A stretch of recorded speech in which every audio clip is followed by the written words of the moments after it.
You're listening to the Suave Lover podcast with your hosts, Benjamin Ritter and James Amaro. SuaveLover.com, advising gentlemen on the art of romance. Now sit back, relax, and enjoy today's episode.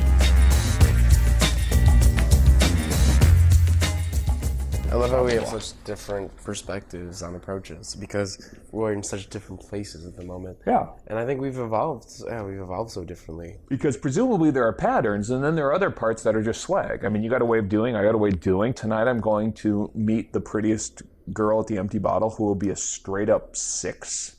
Because that's what the Empty Bottle draws. And I'm going to... That's what I don't like when people are like, let's go to a dive bar. I'm like, yeah. I like dive bars, but I'm kind of horny. Yeah, that's the... me too. Yeah. It's like, you know, the problem with the hottest girls is when you get the hottest girls all together, then suddenly you've got the shields because they're competing with... If you can demonstrate status, then girls see that they're competing with other girls. With you? We're not talking about dive bars. No. If you go to the mid, girls are competing with the other girls. They're all trying to be prettier than the other person. That's right. So it becomes very competitive amongst the girls. The thing is then you're at the mid. I don't like picking girls up at clubs anymore. First of all, if you're a rock star or a movie star or you're in industry, you get the advantage of lifestyle working in your favor. That's totally But true. also, you get to the point where I'm comfortable in every bar and club. I will approach a girl and basically just start talking to her because I have the confidence, which you don't need to be a bartender to get, to convey that I have status and that I'm comfortable in that situation. Right. Situational confidence. But you also, the thing is you're not affected by outcomes as well. So depending on however she reacts, it's like, doesn't matter. Doesn't matter. Yeah. And the situational confidence can become persistent confidence if you can say, well, the ability to become comfortable being uncomfortable is knowing that you can go into any situation. You also have experienced that situation so many times. Yeah. It's like heating something up in the microwave. Yeah, what's new under the sun? Yeah. It's like, oh, wow, another girl in a pretty dress. That's right. This girl doesn't know me. That's okay. She can get to know me. I can get to know her. And eventually, I will have a paternity lawsuit on my hands. She wants to have fun. Yep. And if she doesn't want to have fun, her friend will probably want to have fun. That's right. Well, okay, but what do you do if you are sort of new to this? Done it all, seen it all. Right? Yeah. So I was just reading the other day, and it's kind of like the 30-second rule for when you break up. Take 3 days to yourself to feel your emotions, but you need to get back out there. Yeah. Go out, socialize, meet people, and if you're sedentary, you're going to be sedentary. So if you're sitting at home wallowing in your sadness and your heartbreak, you're going to do that. And so you have to get back out there and reawaken your sexuality and just start talking to people. Yeah. And not rely on the outcomes. And that's the main thing about approaching is your goal is to meet people. So you're not outcome dependent. Your perception, your emotions should not be affected by the reactions of the people you're speaking to. I mean, I can imagine that when you were going through the kind of coming up and learning how and all that other kind of stuff, you were probably more worried about the practice element, the block and tackle. Yeah, so you go out there and you have like a set, you have like 1, 2, 3, this is what I'm going to do. So when I was first learning, The Magic Bullet was my favorite book. Oh, yeah. And like Bill Nye, the Science Guy pickup. So you're going in, never direct, you don't want to show too much interest, and you also don't want to threaten them. Yep. So you go in on an angle, you never approach a closed set initially. That's right. And that means a group of girls, maybe with all their backs turned towards you, interacting because... Well, they're interacting, unless you can come in and just wow them with such high energy and such a spectacular show, like pull a rabbit out of your asshole, then you're not going to distract them from what they're doing. You're going to be seen as someone that's intruding. So you learn this fact that you have basic human permission in things like bars, nightclubs, and other social settings to talk to strangers. You learn this magic kind of, it seems like it's, the secret handshake. Oh, okay, you have my permission. You have the blessing of the maker, the creator, to go in and chat people up. And so now you want to go in and do it in such a way that you don't lose face, because that's terrifying. The idea someone's going to, or be threatened, or God forbid, get rejected. Because if you put nothing out there, God forbid she doesn't like you. So you go in with this elaborate ruse, which is cool. It gives you some exposure and some experience chatting up strangers, only to find out people aren't that fucking bad or mean or scary to begin with. You'll never die. As I'm fond of pointing out, the only time I've ever chatted up a girl, got a drink or anything worse thrown in my face, was when I was talking to a girl who I was sleeping with, telling her I was no longer going to sleep with her. Well, okay, so as a stage of, let's say, progression, you learn that rejection is no big deal. So you say, you go in with the ruse, you go in with the harmless story. Hey, it'd be nice to stay in touch some year. I've learned that rejection is never rejection. The instinctual response of someone is to reject you, to protect themselves. Nothing personal about this. A lot of fear of uncertainty. There's a lot of fear of novelty. Trench coat on and something in my pocket. Well, even if you're not threatening. Yeah, even if this you're not idea that, hey, I'm going to be open to straight. I saw something really kind of interesting in the news. Some gal was assaulted in Florida. Well, this girl was in Florida. Horrible. She was picked up by a stranger, knife point. She managed to escape. Thank God. She went to a house, knocked on the door. They wouldn't let her in. They called 911. It took 10 minutes for the police to arrive. Why? Because we're afraid of people now. People crying wolf, even victims, because while this time it happened to be an actual victim, next time it's the perp's girlfriend, there's a home assault. That's the world we live in. That's how we are. So even if you're inviting, you're not trustworthy. You're going to get rejected. Yeah. Just get over it. It's nothing personal. If you're really going in and you're like being positive, rejection is not personal. Rejection is based on the person's reality that you're approaching. Their mental state, their emotional state, what's going on in their life. And if you fail to connect, fail to convey empathy, fail to demonstrate that you're not, in fact, threatening, you may be sexually interested, but that's not in a threatening way, well then, you're going to get rejected. Because people reject uncertainty, people reject threats. So what you want to do is reduce the amount of perceived threat as much as possible. Right. And that means don't go in with a sword or a gun, or mace, or a barbed wire wrapped around you like a random Sunday. Or raging hard on through your jeans. Raging hard on through your jeans. Do not come on her before you talk to her. You learned that lesson once, yeah. Go in on an angle and go in a non-threatening body language, which means don't be completely direct. Don't be facing her directly. As we love to point out, because this is how we are, sex is okay. Sexuality is okay. Being attracted is okay. That's really what you're going for. I had a comment the other day from one of my friends. She said, we were talking about like when we first met, and she's like, everyone described you as, that guy Ben, the guy that's like trying to have sex with you when he talks to you. Like, it could be like, what day is it? And they thought I was trying to have sex with them. They're like, everyone thought you were so sexual. It's because it's how you carry yourself and your intentions and how you approve of your own sexuality. That's right. That's so like spiritual in a way. And all I can tell a guy is you need to reawaken, reinvigorate your sexuality.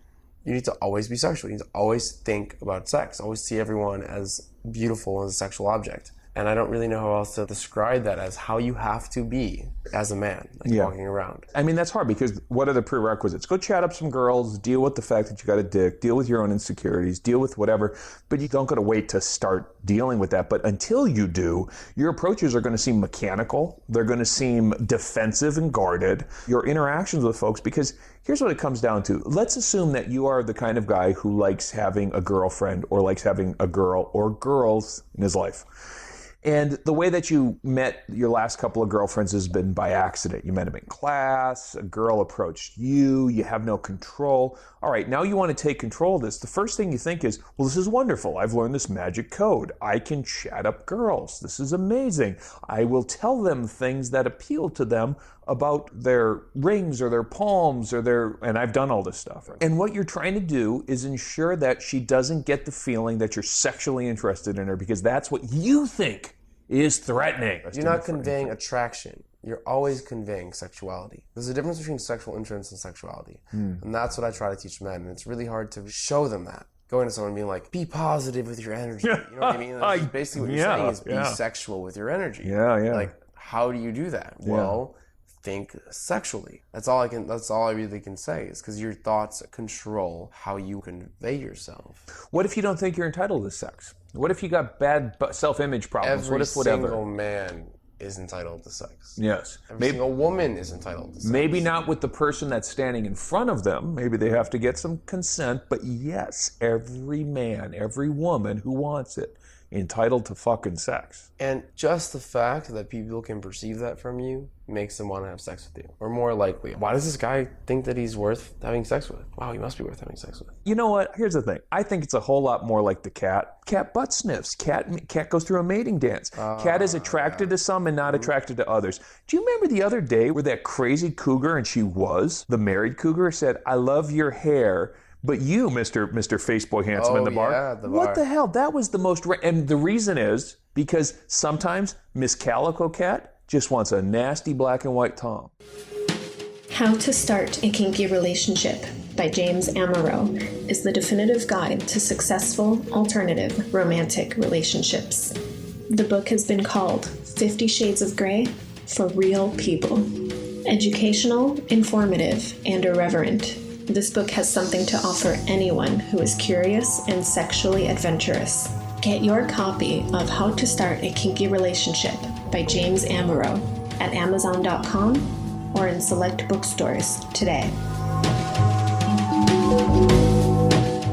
I mean, sometimes there's just this there's a love mat, there's a template. Now, here's the thing. I think if you get enough exposure, if you get enough repeated time with someone, if you're attracted to them, you will convey and demonstrate attractive qualities. I think that's true. But I think from a blind sort of moment, there are girls who are they have a type. And if you're not to their type, you know what? It's going to be much harder. Expectations, yeah, I agree, but it still doesn't change the fact that you should be a sexual person. Oh, and there's no doubt. What you're doing, you're not trying to hide your intention. Your intention is to have sex with them. And when you hide your intention, you come off as creepy and weird. That's right. So we're talking about not being confrontational and to being a little bit non-direct. Accept who you are as a man and a sexual person. But then what do you say? Here, let's go do some block and tackle. You have pickup lines. I know you have them, and you probably don't use them much. And by the way, what do you recommend to start a conversation? I'm a situational opener. Right. I fluff. I wrote this whole article on Examiner on Ask Men too. I think it's coming out. How to respond to everyday questions. Yep. To master initial conversation. In reality, you don't want to answer everyday questions. You want to fluff. You want to fluff about everything around you. You want to fluff about your environment, about the people, about just like things that make no fucking sense other than just raise the emotional intensity of a conversation. Hi, I'm James. We have such strong hands. Expectantly waiting for an answer. Mm-hmm. So people fill the social void. That's one of those things. You learn that in public speaking. Are there any questions? I just want to take off my clothes at that. Are there any questions leads to 4 seconds of pause before someone breaks? And then it's like that 4 seconds feels like an infinity for the speaker, but someone speaks up and asks a question because people feel awkward leaving the pause linger. So you got to control that. You got to sit there and say, "Hi, I'm James." Oh, I didn't want to.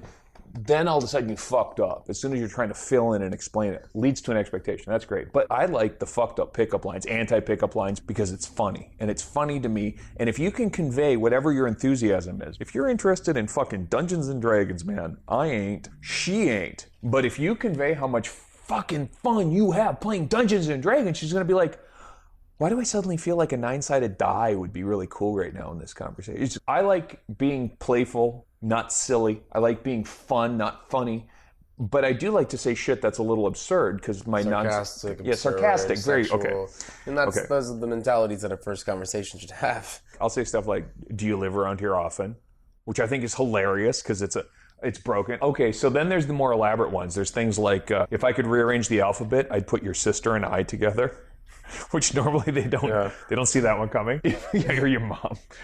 Your brother and I. Did you fall from heaven? That would explain how you messed up your face. Yeah. Like that kind of shit. So there's a set of them where you can learn broken pickup lines or anti-pickup lines. And they're funny. Yeah.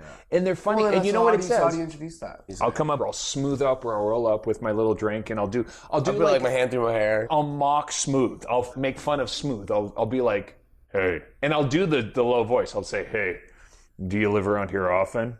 And it's got a certain parody to it that a smart girl's going to pick up on, and frankly, a fresh off the boat. You're screening. Going to someone that understands sarcasm and understands... If I think that, I'm screening against it. And that's important because if you don't know what you're doing, if you don't understand that there's a whole lot of responses you could get, you can have a major rejection, you could offend someone, so it's all okay. If I'm not sure about the girl, I'll go up and I'll say, "Hi, I'm James." I will wait, and I'll create a void. There's one major thing that I've always believed in, and that's if you don't say a person's name, they won't hear the first 5 seconds of your conversation. That's good. If you approach, don't expect them to hear anything that you're saying within the first few seconds. If your first few seconds has to be, "Hey, oh my God, I only have a quick second, I gotta get out of here, but I need your opinion on something. What do you think?" You're having these 3 or 4 seconds where you can talk slow, you can enunciate, you grab their attention by some sort of arm movement or being loud, like vocally, but you're giving them time to refocus their attention before you pose a question for their interaction or to tell a story. Let them collect themselves and realize this is what's happening now. This is what's happening right now. And make sure they understand that this is what's happening right now. You have to get my attention. Now you've got my attention, but it takes a moment. You have no one's attention. They will not know who you are, what you're doing, what your intentions are,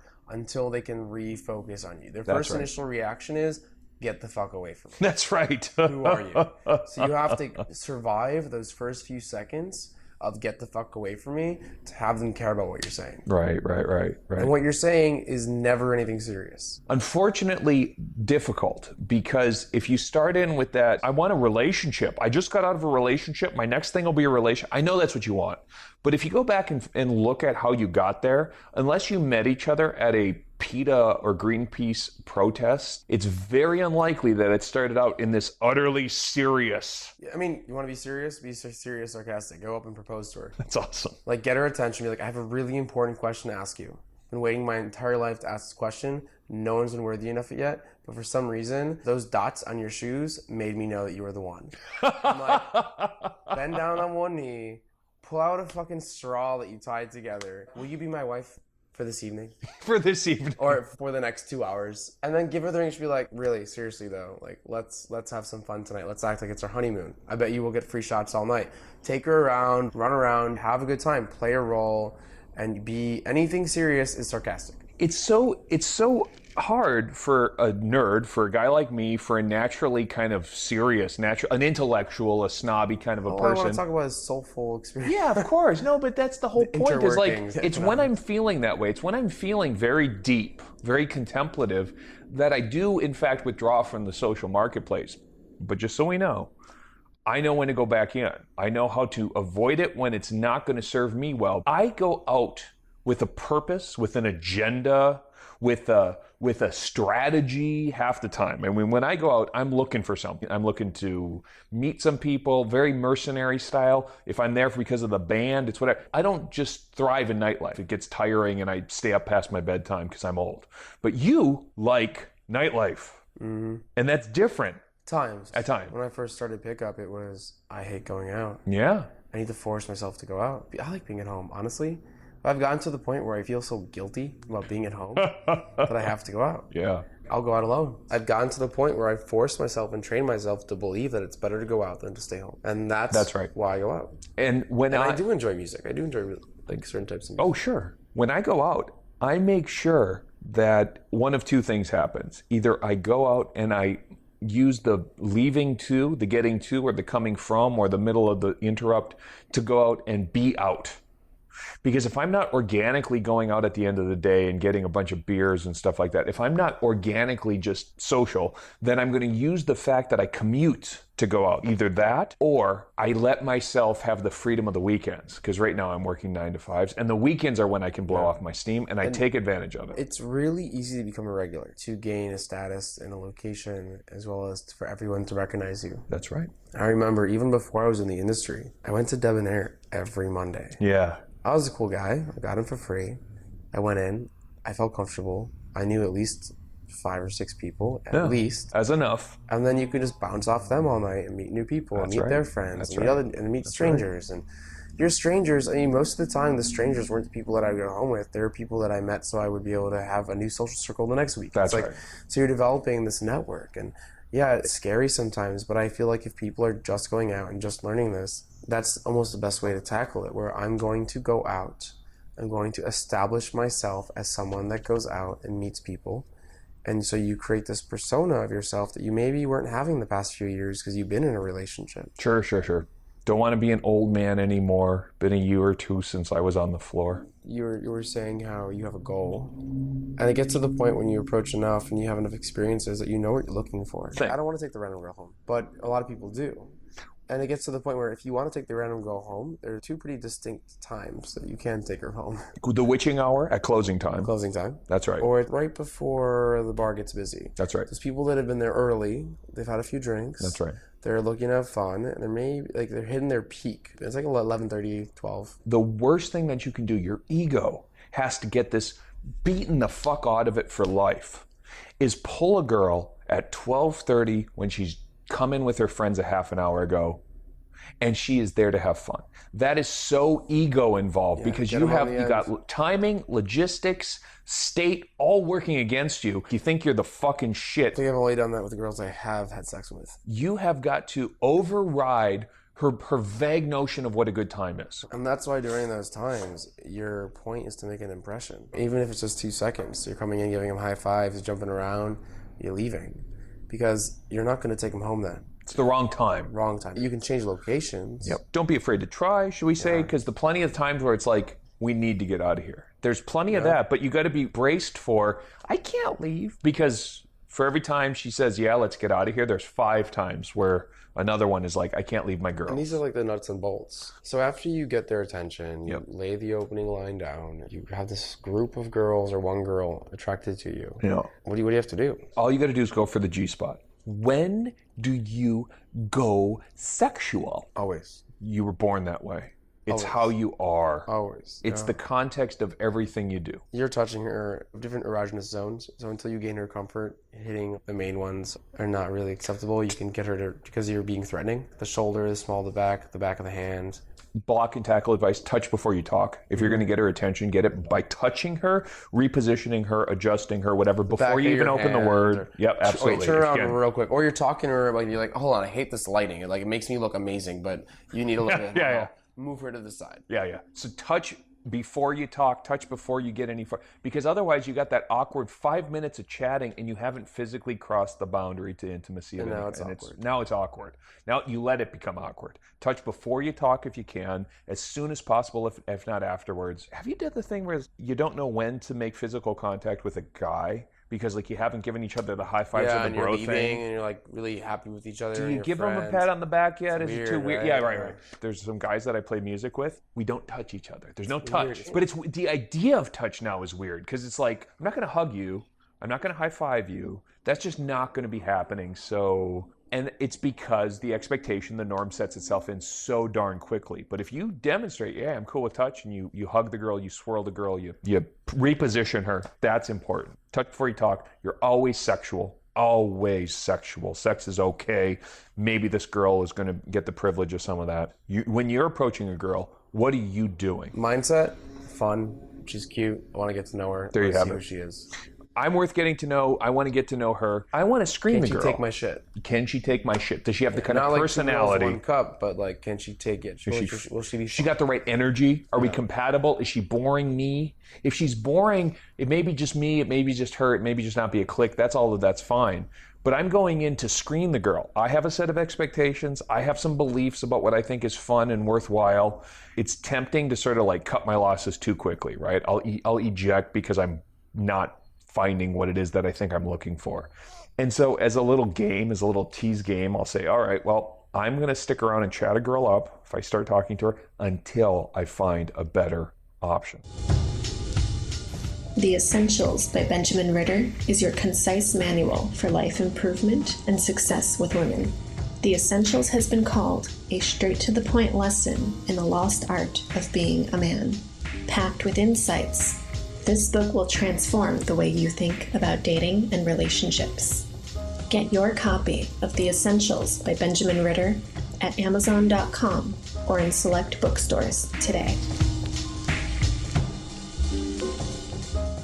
So I'll just go in and sort of sit through, hey, you know what? This didn't work. I'm so excited to be talking to you and nothing's going to happen. And it's this isn't going to go anywhere. Put it out there. I'm committed. I need to know that I'm not going to self-sabotage. I'm not going to eject. I'm not going to prejudge. Another thing is, if it is going well and she is turned on and she is escalating herself, only thing you have to do is not fuck it up. Not fuck it up. Don't do any routines. It's the secret to making a great steak. Get a great cut of steak and don't fuck it up. Yep, just let it roll. Let it roll. And then make sure she doesn't drink too much. Yes. Which tends to happen.